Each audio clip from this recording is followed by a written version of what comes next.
Ordinance क्या विपक्षी एकता का केंद्र बन सकता है? जिस तरह की आवाज कांग्रेस से भी आ रही है, उससे ये सवाल जो है वो और बड़ा हो गया है।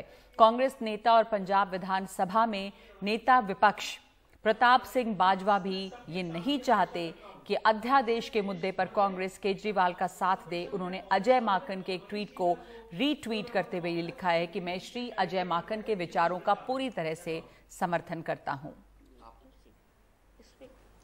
पहले मैं अपने क्वेश्चंस का जवाब दे देता हूं। तो हमारे साथ इस वक्त जुड़े हैं इस पर बातचीत के लिए संजीव झा, जो विधायक हैं आम आदमी पार्टी के, और हरिशंकर गुप्ता, प्रवक्ता हैं कांग्रेस के। कल तक ये लग रहा था कि कांग्रेस जो है, एक बड़ी खबर चल रही थी कि कांग्रेस का भी साथ मिल रहा है आम आदमी पार्टी को। ये अध्यादेश के खिलाफ ये एक मुद्दा है जिस पर विपक्ष एकजुट हो सकती है। संजीव झा, आज ऐसा नहीं लगता? देखिए, मुझे लगता है कि ये किसी व्यक्ति की लड़ाई नहीं है, किसी एक पार्टी की लड़ाई नहीं है, कोई अरविंद केजरीवाल जी की लड़ाई नहीं है। मुझे लगता है कि इस देश की संवैधानिक संस्था, इस देश का संविधान और जो फेडरल स्ट्रक्चर है उसको बचाने की लड़ाई है। और मुझे लगता है कि अब देश में तय करना पड़ेगा ना कि देश में सभी पार्टी कोई तानाशाह के साथ है या संविधान बचाने की लड़ाई के साथ है। तो आपको ये समझाना पड़ेगा कि संविधान बचाने की लड़ाई है। कांग्रेस की बात, जैसे अजय माकन की बात हमने सुनी, और प्रताप सिंह बाजवा जो अभी कह रहे हैं उसी का वो समर्थन करें जो अजय माकन कह रहे हैं कि ये तो नेहरू और नरसिम्हा राव के खिलाफ जाना है और समर्थन करना इसको लिए ठीक नहीं है। तो ये तो वो नहीं समझ पा रहे हैं कि संविधान बचाने की लड़ाई है, जैसा आप कह रहे हैं।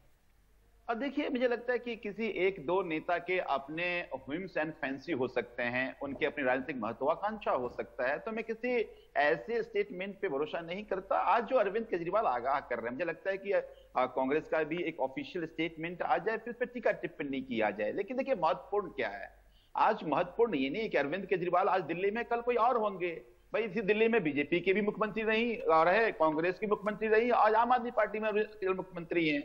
लेकिन चुने हुए सरकार के पावर को छीन लेना, सुप्रीम कोर्ट के संवैधानिक पीठ के फैसले को ऑर्डिनेंस के जरिए बदल देना, तो फिर लगता है ना कि इस देश में एक व्यक्ति संविधान से ऊपर हो गया है। एक व्यक्ति का अहंकार इस देश के फेडरल स्ट्रक्चर से ऊपर है। वो जब चाहे जहां चाहे कुछ भी कर सकता है। ठीक है, तो हरिशंकर गुप्ता जी, आपको ये लगता है कि इसमें साथ आना चाहिए, ये ऑर्डिनेंस के मुद्दे पर साथ आना चाहिए? कांग्रेस का ऑफिशियल रुख क्या है? अजय माकन एक बात कह रहे हैं, प्रताप सिंह बाजवा उसका समर्थन कर रहे हैं, वेणुगोपाल जी का जो ट्वीट है उससे ये लग रहा है कि अभी कोई फैसला हुआ नहीं है।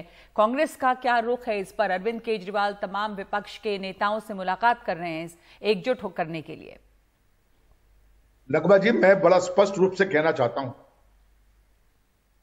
कि इस प्रकार के जो अध्यादेश हैं, इसको अध्यादेश मान रहे हैं या इसको ये कह रहे हैं कि भाजपा ने देश के अंदर लोकतांत्रिक प्रणाली को विभिन्न एंगल से, विभिन्न तरीकों से कमजोर करने की कोशिश की है, तो ये मैं तो उसको इस तरह से लेता हूं। तो आज सबसे बड़ा इशू ये है कि पूरे देश के अंदर मिनिमम प्रोग्राम जो बन रहा है, जिसमें विपक्षी एकता होने की बात हो रही है, वो है कि मोदी हटाओ और देश बचाओ।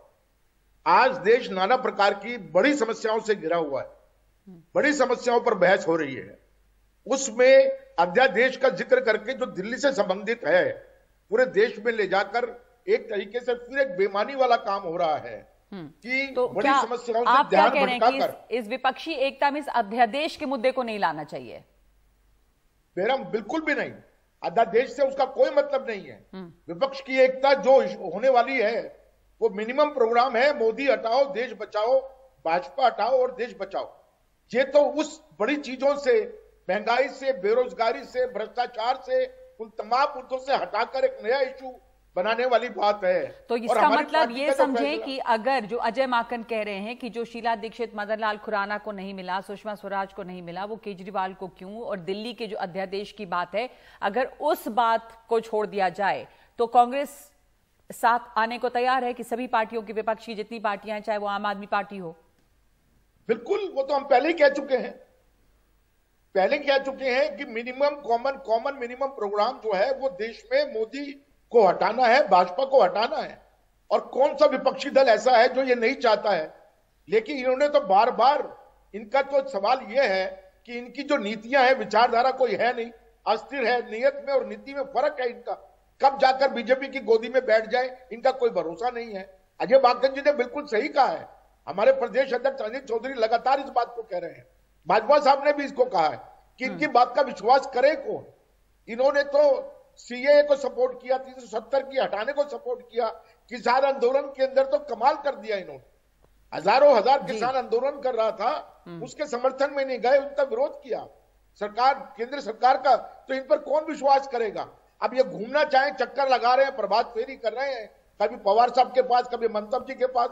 क्या ममता बनर्जी कल को लड़ाई मोदी के खिलाफ होगी, भाजपा के खिलाफ होगी, तो विपक्षी दलों का साथ देंगी कि नहीं देंगी। आम आदमी पार्टी की तरफ से एक बयान वो आया था, सौरभ भारद्वाज ने कहा था कि अगर ऐसा राजस्थान में भी हो सकता है, छत्तीसगढ़ में हो सकता है, कर्नाटक में हो सकता है कि अध्यादेश लाया जाए और चुनी हुई सरकार के जो पावर्स उसको कम करने की कोशिश हो, तो वो ये चेतावनी दे रहे हैं कि विपक्ष को इससे सावधान होना चाहिए।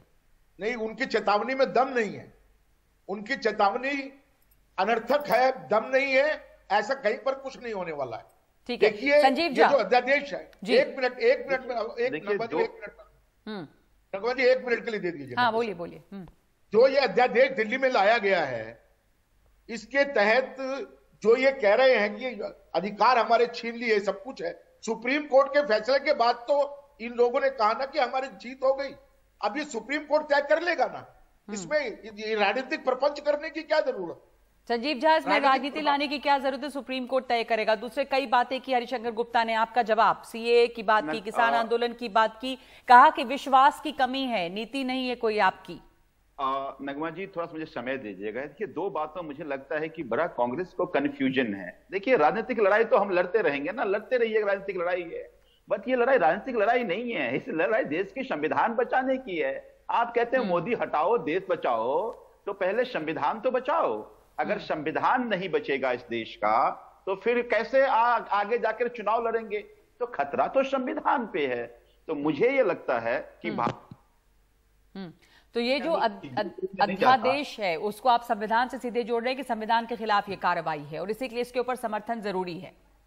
नहीं, मैं एक बात और मानता हूं, एक और बात मानता हूं नगमा जी, की बात आज अरविंद केजरीवाल क्या ये कांग्रेस मानती है कि संवैधानिक पीठ के फैसले को, जिसमें सेपरेशन ऑफ पावर का क्लियर कट एक्सप्लेनेशन हो, उसको ऑर्डिनेंस के जरिए खत्म कर दिया जाए? क्या ये मानती है? क्या ये कांग्रेस मानती है इस बात को कि अगर इसी तरह के संविधान से छेड़छाड़ करने की कोशिश की गई तो हम उसके साथ खड़े नहीं होंगे? क्या ये कांग्रेस इस बात को मानती है कि फेडरल स्ट्रक्चर को तार-तार करने की साजिश की जाएगी, हम चुप रहेंगे इसीलिए कि हमारा ठीक है? हो जाएगा? तो ये सवाल आप कांग्रेस से पूछ रहे हैं कि क्या ये कांग्रेस मानती है? कांग्रेस को सोचकर इस पर जवाब देना है, पर इस समय मेरे पास इतना ही समय है। कांग्रेस का एक आधिकारिक बयान इस पर आना है कि कांग्रेस क्या इसमें चाहती है, लेकिन कांग्रेस की तरफ से कई नेताओं ने कुछ संशय जाहिर किए हैं कि क्यों नहीं समर्थन करना चाहिए आम आदमी पार्टी का अध्यादेश के मुद्दे पर, तो वो सबके सामने है। धन्यवाद आप दोनों का हमारे साथ इस चर्चा में शामिल होने के लिए।